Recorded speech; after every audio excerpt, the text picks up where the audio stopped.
Salute. How y'all doing? My name is DerrickCWilliams. I fancy myself somewhat of a pseudo historian, and when you look back on times past, you can't help but to scratch your head and wonder what were they thinking at that time in history. And I think the same will be said for our time here in the year 2020. A very interesting year in the first quarter of the 21st century. Have you ever stopped to think about the children during this time and how they are being affected by all the draconian measures that have taken place in the name of keeping us, quote, safe and saving lives and things like that? Have you ever stopped to think about the long-term mental effects of children? I know I have because I have a 15-year-old daughter. Well, now we're going to hear a legal scholar talk about the effects and some history behind what's currently being rolled out. The title of this presentation will be called The Summer Backslide, and I'm just one man in the comment section on YouTube. Nothing more to add. All y'all take care. Greenville, Mississippi till I die. Hey guys, Attorney Lee Dundas here. I wanted to talk to you a little bit today, along with the educators and school districts and parents, about children and their risk of death from COVID and the changes that schools are starting to contemplate making in the fall of 2020. First of all, your child's risk of dying from COVID is really, really low. The fatality rate in the U.S. for children is so low that kids are actually at a higher risk of death from traveling to school than from catching COVID at school and dying. In fact, the risk is so low that my calculator cannot do the math. There's so many zeros behind the decimal point. And recently, a Bloomberg article quoted the CDC as stating that, and I quote, the COVID-19 fatality rate in the U.S. for anyone younger than 19 is so low, it is calculated at 0.00%. So according to the CDC, your child's risk of dying from COVID is zero. This is what we also know. Your child is not going to catch COVID at school and become the dreaded silent but deadly transmitter of the disease who brings it home to grandma and kills grandma. Right now, your child, this is another direct quote, no child is known to have passed COVID-19 to adults, a global study finds. The World Health Organization actually performed contract tracing and found exactly 0 children had passed the disease onward. This is pretty much the same for adults, by the way. In case you didn't catch it, at the end of May, a study came out that showed an adult who was COVID positive but had no symptoms was exposed to almost 500 other people.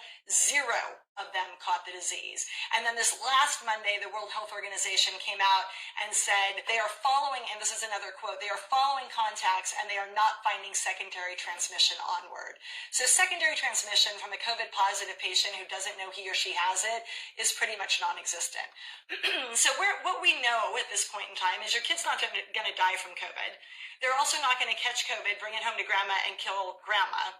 And accordingly, there's really no reason to make any sort of changes to school protocols, particularly those involving social distancing. But I actually want to talk a little bit about social distancing right now, because social distancing is actually a technique that might be causing more harm to our children than that which it seeks to avoid. Social distancing is a euphemism for social isolation. It was a technique that was developed about 70 years ago by the CIA, and they found it was really, really good at breaking down enemies of state.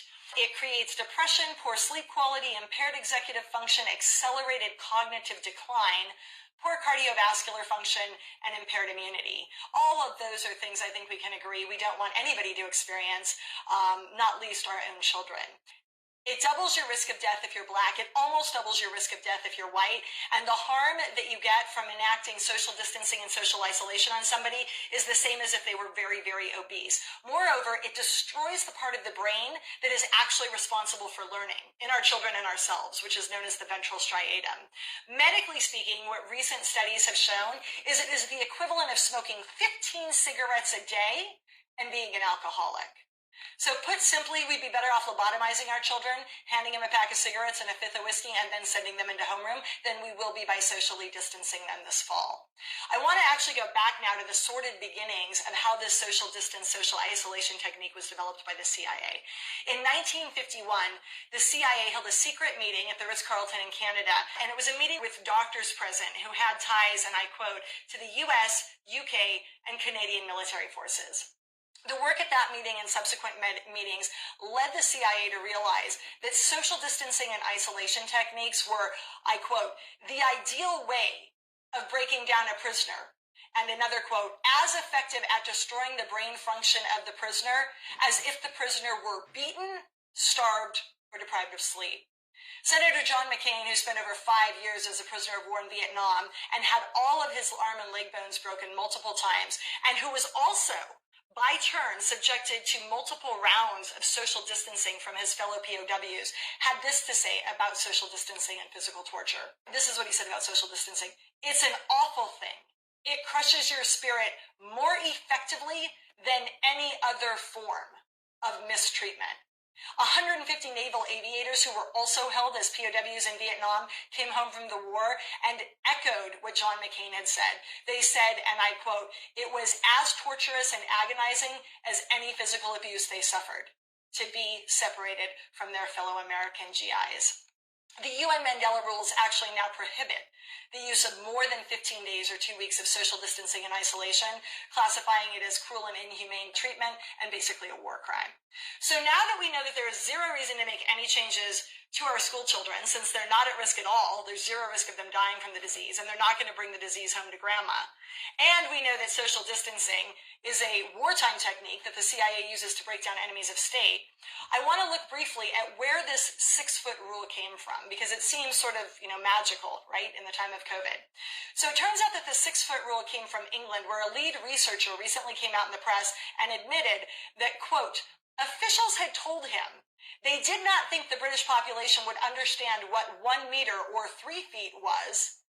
And, quote, we could not trust the British people to observe it, so we doubled it to be on the safe side.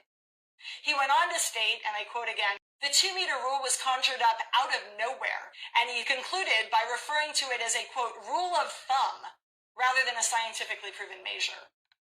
Casting even more doubt on the lack of science underlying the 6-foot rule is a recent study in which researchers found, and again I quote, that preventive social distancing can increase the final epidemic size at the population level and thus have negative effects for the community at large.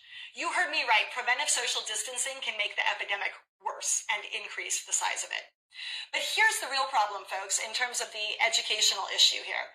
If we do a 6-foot rule of distance for our school children, at least in California, versus 3 feet or something less than that, we simply cannot fit all of the California school kids into their classrooms at the same time and maintain that 6 feet of distance. So what the educational system in our state is going to have to do is they're going to have to toggle it. 1 day at school, 1 day at home. Or 3.5 hours at school, 3.5 hours each day at home, and do some sort of a hybrid remote learning model. And here is the problem with that. Each summer, kids lose 1 month of the education they gained during that year. It is known the world over by educators everywhere as the summer backslide. But for lower socioeconomic children and children of color, that effect can be magnified. So by 5th grade, by about age 10 or 11, those children, the poor children, the lower socioeconomic children, children of color, can be 2 to 3 years behind their age peers due to this effect. Right now, California has almost 10 million children in this state. Only 1/4 of them are Caucasian. About 75% are children of color and minorities, and almost half of the kids in our state, 43%, are poor or, quote, very, very poor. So this is what we know. Remote learning doesn't work well for anybody, but it really, really works badly for these kids who often only have one parent in the household, and that parent is not in the house during the daytime because they're outside the house earning the bread and bringing home the bacon. They don't have enough computers. They don't have enough internet connections. They don't have enough laptops. They often have multiple siblings in different schools. And for those children, remote learning doesn't work. So basically for the 40 to 75% of California's youth who are either minority or very poor, a hybrid model is going to be catastrophic. The California Constitution guarantees children in our state a right to education. Not just 26% of children in our state who aren't poor and who are Caucasian, but every child in this state has a right to a good education. Go tell the California State Department of Education and Tony Thurmond, our state superintendent of schools, no social distancing, no 6-foot bubble of space around school children, and no remote learning. It unfairly disadvantages minority children and those in lower socioeconomic brackets, and it will put them so far behind their classmates, they will never make up that gap or recover. Social distancing is a CIA protocol used to break down enemies of state. It has zero place in the classroom or being used against our children.